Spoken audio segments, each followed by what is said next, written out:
It's Thursday. A bit rainy in my usual spot, so we're taking a shot off the porch here.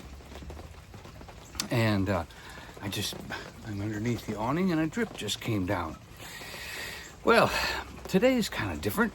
When I was driving the other day, Joy was in the car. We were coming back from something from Gatlinburg. And a funny sentence came out of me I hadn't heard before.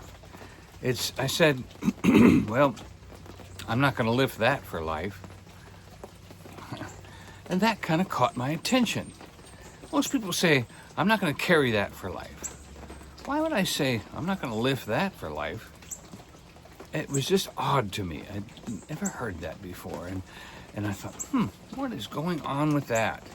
So I thought, well, let's take a look, kind of lift things up, put the Donny in gear here, because obviously he doesn't have any talent for guessing what the weather will be. But that would make me a good weatherman, right?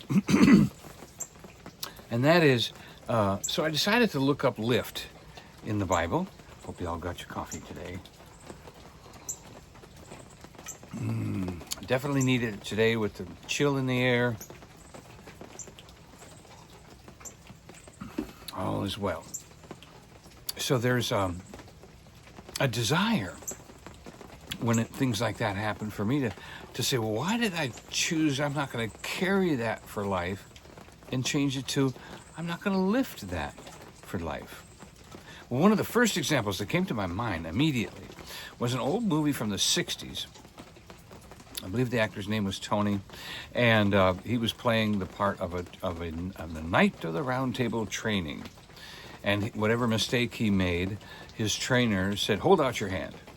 And so he held it out, and he put a small little pebble in his hand. And he said, is that heavy? And of course, the trainee said, no, it's not heavy at all. He said, it will be. Sounds like Yoda, you know.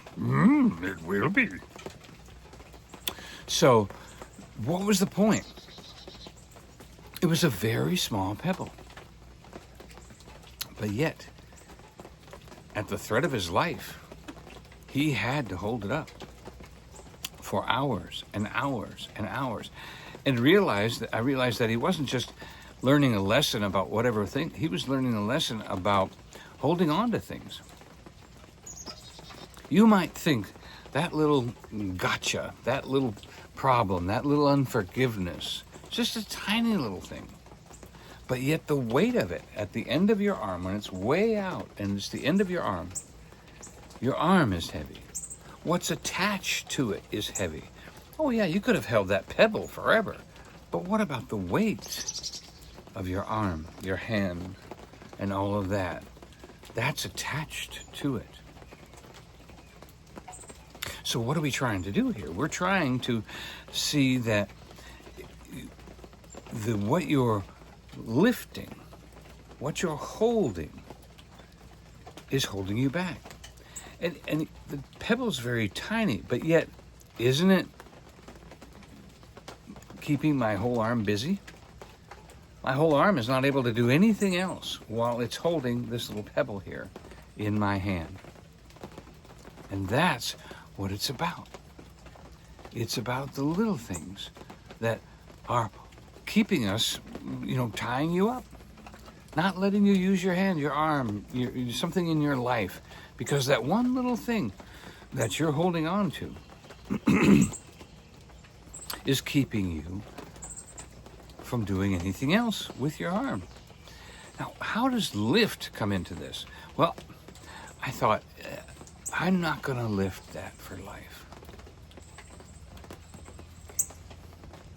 Carrying can be a pocket. Carrying can be in your hand, in your arm, in your wallet, in a suitcase. But lifting, I think that was the point God was showing me. Lifting is an action. Lifting is a focus. Lifting is moving from one thing down low to up high. You're exalting it. You're lifting it up. Now we're getting somewhere. So I looked it up. and I wanted to find in the Bible, two examples. The two examples I was looking for, which would be a spiritual lift and a physical lift. And we're going to do the spiritual one first, which is in John 3:14. In John, and I've got my little my Greek book with me here because it's a very long description. John 3:14, verse 13 says, "And no man has ascended to heaven, but he that came down from heaven, even the Son of Man, which is in heaven." Okay, so he's up there, comes down here, and then he's going back up there. So he has what I want to call, I've been there, done that. Okay, me, heaven, we're good. Been heaven, been earth. Heaven's better. Rich, poor, rich is better. Verse 14. So in his experience of being both places on heaven and earth, he says, "As Moses lifted up the serpent in the wilderness, even so must the Son of Man be lifted up." This is a spiritual lifting up. It wasn't so much that they put a serpent on a post and lifted it up for all to see in the Old Testament so that they could be healed if they got bit by a snake. Isn't it amazing how mankind has taken that symbol of the snake and used it for the medical world? Good God. Where they come up with this stuff. And the point of the thing being lifted up was that it drew the people in. At this point, Israel was having people straggling. They were having people move away from the center of the group as they were traveling through the wilderness. And on the edge of the group were the snakes that were biting and killing people. And so Jesus was showing in this how it was pulling the people together. It was pulling people because it said you had to look. Had to look upon it. So you had to be close enough to see what was being lifted up, the brazen serpent, so that you could be free from the evil that was around the camp. Now this spiritual lifting up, okay, is number 53:12 in the Thayers. And it actually gives, it says to lift up, to exalt on high. It says to put in proper place, to remove from the earth. Isn't that interesting?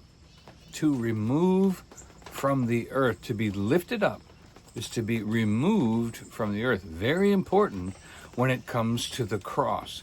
Because as his cross was lifted up, after Jesus was crucified on the cross, and the cross was lifted up, he was lifted up off the authority of the earth into the authority of the heavens, which was God's authority. God had authority there. Just a little side note, when Jesus was hanging on the cross, you see, what he did was he took all of the sin of the earth that God had no control over, that God had literally no authority over, put it on himself. And then when they lifted the cross up, he was taking everything of the earth from the earth realm up to the heavenly realm where God could deal with it and cleanse it and remove it and have authority over it. A little side note there. I hope that's not too confusing. We should talk about that sometime. But in this situation, now, it says here, an evangelist interprets the word lifting up upon a cross. But careful comparison of this in chapter 8, verse 28, and chapter 12, verse 32, renders it probable that Jesus was speaking of the heavenly exaltation which he was to attain by crucifixion, and employed the Aramaic word which allowed it to be understood of the crucifixion, which in lifting up includes death and the victory over death. The passion itself is regarded as the glorification to raise up to the very summit of opulence and prosperity. To understand the exaltation privilege as referred to, simply meaning exalt, to raise to dignity, honor, and happiness. It is also to the state of mind which ought to characterize a Christian. A Christian. A state of mind which ought to characterize a Christian. That's what I wanted to get to. And also, it goes on to say to raise your spirits by the blessing of salvation. Also, it can be used in the negative sense as far as to exalt oneself, because it always in Thayer's it always talks about the what is opposite. One of the things that Thayer's does is it always throws in an opposite, so that you fully understand what it's saying, and of course the opposite of lifting up and exalted unto God would be exalting yourself. And also says to be raised in honor. That is the spiritual side of it. I got to read that again. Boy, I'll tell you, that is just amazing. To a state of mind which ought to characterize a Christian. Now we're going to switch to 1 Timothy. All right, we're going to read the next one here. Now the one in 1 Timothy is just about the physical, but it's important to talk about after we finish with this. So you've got Jesus saying here that as the serpent was raised up, I must be raised up, because the serpent was in the Old Testament. That's what was allowed to happen according to the law, and it was something everyone had to look on. It was something that had to be raised up for all to see, and it was important because once it kept the group together. It kept the Israelites together in a group because you couldn't go any further away than being able to see that. It was also important because there wasn't, it's like you and I, we have to believe for healing by faith. They had to believe for healing by sight, which limited their ability to go and have freedom, be who they are, what they are, what you're called to do. You may be called to a mission field where there's going to be no churches around in a mission field. So that means you're out of sight of the church. That out of sight from the church can't happen in the Old Testament under the brazen serpent setup. You had to be within sight of what was lifted up. Now, this is saying in the New Testament, Christ was lifted up on the cross, and even now, 2,225 years, give or take, later, we can still see him. We can still see the cross. We can still be in sight of what was lifted up and receive the healing. But because, well, the reason is because of faith. The faith that you have that Jesus Christ is on the cross, that Jesus Christ is lifted up, the faith that you have that he was, basically, do you believe Christmas? Was he born? Do you believe Easter? Was he crucified? Do you believe that in your heart that this actually was real, that it actually happened, that Jesus really did come 2,000 years ago and die? Do you believe that? Do you honestly believe that? Then you're born again. You're born again because you believe he came to this earth and was born a baby, that he died on the cross, a sinless man, and that God raised him from the dead. And if you are with him, you'll get raised too. Add that to within sight. You see, because like Jesus said to Nicodemus, if lest a man be born again, he cannot see the kingdom of God. Well, he wasn't talking about sight. He wasn't talking about the physical eye sight. He was talking about sight, your inner sight, the fact, your faith. And that is what lifts Jesus up and lifts us up with him. For as we are crucified with him and buried with him, so shall we be lifted and raised with him. We're lifted with him. Now, when I said, this is why it's getting so deep, because I never know where it's going to take me when things like this happen. To say, I'm not going to carry that for the rest of my life, and then just accidentally say, I'm not going to lift that for life. Why didn't I say, I'm not going to carry that for life? Because carry is out of sight. Carry is in a back pocket. Carry is in a suitcase.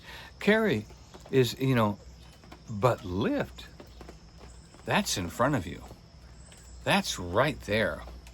That's the physical action. That is holding on to something, lifting up something.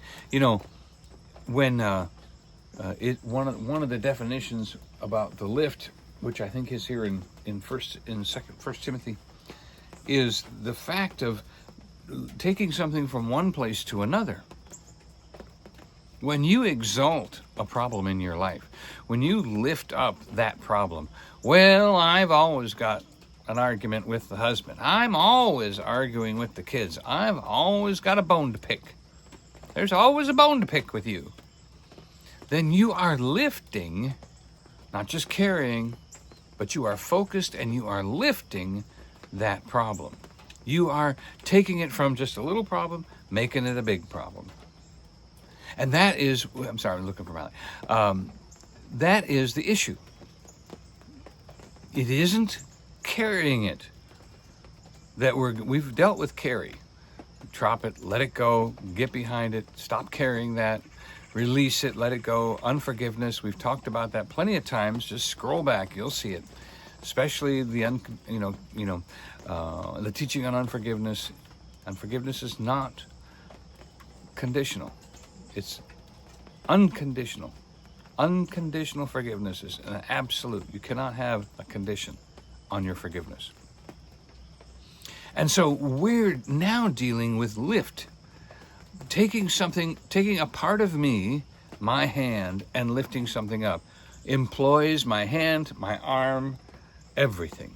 And stops it from doing anything else because it's lifting this up. In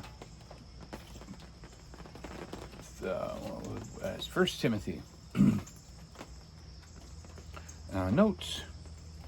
1 Timothy 2:8 says, I'm about to fall.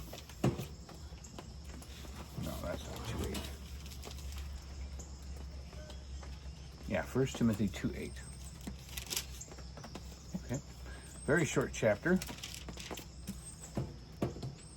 It says, I desire therefore, this is amplified by the way, I desire therefore that in every place men should pray without anger or quarreling or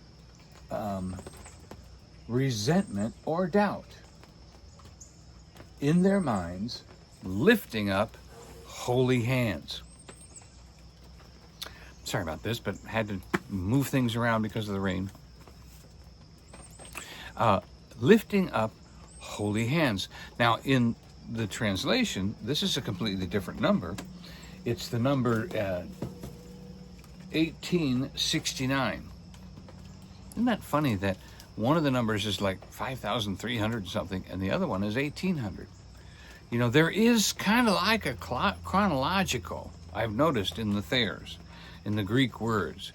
It seems like really old and basic words are closer to the front, and the newer words that definitions are towards the back. I just kind of noticed that. So in the King James, let's just go with King James real quick. I will therefore, that men pray everywhere, lifting up holy hands without wrath or doubting. See, they're lifting. I see this as the lifting. So anyway, 1869. 18. Okay, so here it is. Page 228 and 220. Page 228. Lifting up on high. Raise up on high. And offering a prayer, a blessing. Even to the point of when Jesus was taken up, it says he was lifted up before their very eyes. It is a physical from this place to that place. Okay, now, wow. From this place to that place. So let's use that when we read the scripture. 1 Timothy 2:8. I will. Now that's Paul saying his will. My will is, this is my will. I'm very strong. Men pray everywhere, lifting up holy hands without wrath or doubting. In the Amplified, I desire therefore that in every place, so he's talking about not just in church, but in every place, men should pray without anger or quarreling or resentment or doubt in their minds, lifting up holy hands. So, when you are in prayer, your mind is lifting up whatever's on it. If you're having wrath, if you're having anger, if you're lifting it up. Anything that you're focused on, you're lifting up. You're lifting up and you're making it a bigger thing than it is. Lifting up holy hands. So, hands can be not holy. He didn't just say lift up your hands. He said lift up your holy hands. And how do you lift up holy hands? With a clear conscience. Hebrews 11. You've got to have your conscience cleansed. You've got to have all anger, resentment out of your mind. Isn't that interesting? That he said not in your mind. So going back to, I'm not going to lift that for life. I was saying, I'm not going to have that on my mind. I am not going to exalt this. I am not going to lift it up. In the teaching before about unforgiveness and releasing it, I'm not going to carry it. Unforgiveness is not going to heaven, so I'm not going to have it in me because I want to get into heaven. But what I think this is more defined. I'm trying to take in along with you what this is saying. Oh my goodness. Wow. It isn't just what we carry God wants us to stop carrying. It's what we're lifting up that he wants us to stop lifting. I'm not going to carry that for life. I'm not going to carry that. Okay, we got that. We're understanding that we have to let things go. But why would he have me say, I'm not going to lift that? I'm not going to lift that. You know, are we actually taking a prayer such as, Lord, get them. Lord, my husband, my kids, my this. Are we lifting up the problem instead of the prayer and the holy hands? Are we, it says no resentment, no anger. Are we, when we're praying, because it's on our mind, are we lifting resentment? Are we lifting anger? And do we need to say, you know, when it comes to being angry, I'm not going to lift that. Oh, I am not going to lift my resentment in prayer. I am not going to lift my anger in prayer. Oh, God, I'm so sick and tired of this. Would you please do something about it? You know, oh, God, I'm so mad.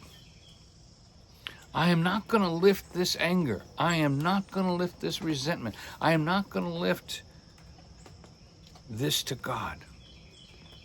I am not going to take what's on this earth. Oh, here it comes. I am not going to take what's bound to this earth, what I will never see again when I'm in heaven, what I will never remember or know about in heaven, and lift it up to God.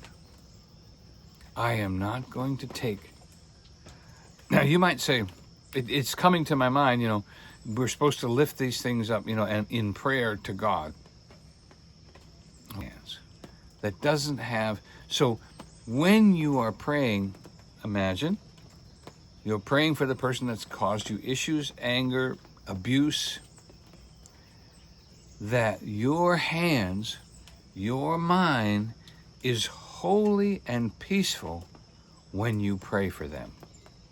That you're not lifting up the problem. You are lifting up the answer. You are not lifting the what went wrong. You are lifting the cry to make it right. Don't take the little problems of earth and try to put them up in heaven. Don't lift them up for all to see. Don't lift them up so everybody can see it. Don't take and let it be seen by everyone. You know, no, that's not what it's about. I know you have to balance this, you know, with the part about you do bring your, you know, you do share your burdens with your brothers and sisters. You do help your brothers and sisters with their burdens. But Paul said, lifting up holy hands means not having any anger, fear, resentment in your mind. So your pure prayer for that person, your pure prayer for that situation is when your mind is free and you're not angry and you're praying from the correct place of prayer. You're not praying from the place of anger or resentment or, you know, I got a bone to pick with you. You're praying from the place of, I'm lifting up holy hands. I'm lifting up, I'm not going to bring my problems up to you, God. I'm going to bring you, God, down to your answer down to these problems. So that's kind of what I wanted to do. I wanted to share this thought that I'm not going to lift that. You know, I'm not going to show that. I'm not going to, you know, put it up on a brazen serpent on a pole and say, everybody look at this. I'm going to lift up Jesus. I'm going to lift up my holy hands, unfettered with anger and resentment and bitterness. That's what I'm going to lift. I don't even remember what it was that I said that I'm not going to lift that for life. But I think it was something that Joy and I were talking about. So, as a matter of fact, I remember what it was. And in that confrontation, I had to deal with some emotions. I had to deal with rejection. I had to deal with anger. I had to deal with resentment. And at that moment, as Joy and I had prayed about it and talked about it on the way home, I was able, that's when that came out of my mouth. Well, I'm not going to lift that for life. Wow. And here's so important. I didn't say I'm not going to carry that. I'm not going to put that in my back pocket. I'm not going to put that in a little savings bank of memories. I said I'm not going to lift it. What's the difference? Well, one, it's out of my mind, but it's there. I'm not going to think about it, but it's there. It's in a pocket. It's in a suitcase. It's there. No. I said I'm not going to lift it, which means I'm not going to hold it up for everybody to see. I'm not going to hold it up to God and say, look what they did, God. Look at this. I'm not going to lift this. I'm not going to use part of my life, my arm, my hand, to hold this up and stop all progress, any use of this for anything else, because I'm just so focused on lift this up. Look what they did. Look what they said. Look what's going on. And of course, while you've got that pebble in your hand, while you've got that in your hand and you're lifting it up, you can't focus on anything else because you're using your life to follow this thing. And it's taking up part of your life. So let go. Let it drop. Take back your arm. Take back your life from that place and quit and don't lift it up. Let it go. Let it drop. You know, and this is the situation where when you're carrying it, you've already dropped it in the pocket. But I'm talking about lifting it up. It's in front of you. It's right there. I'm not talking about something, you know, that's hardly ever bothers you. I'm talking about what's in your face right now. Let it go. Let it drop. Okay. Well, bless you. Love you so much. We'll see you. And I love you. But Jesus loves you more.